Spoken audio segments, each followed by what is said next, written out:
کې اول ځل د اطلاعات او کلتور فرهنګ ریاست او د پکتیکا ولایت د کرکټ امریت په همغږۍ باندې په پکتیکا کې اول ځل د رسنیو ترمنځ د کرکټ سیالۍ شروع سولې او په دې کې فی الحال چې سږ کال څلورو لوبډلو یا څلورو رسنیو برخه اخیستې ده.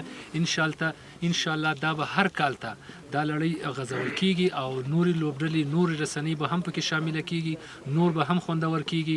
دا اول ځل نو امکان دی ولري چې په اول ځل کې یو څه کمی بیشي راسي. انشاءالله زموږ به دا کوشش وي چې نور هم رنګینې کو، نور هم سپانسران ورته پیدا کو او دا د خوشحالي ځای ده چې موږ په خپل سټیډیم کې په خپل پیچ باندې د خپلو ریاستو او د خپلو ځوانانو ترمنځ دا سیالۍ ما اول ځل شروع کړې او زموږ به کوشش وي چې انشاءالله دا نور مخ ته بوځو.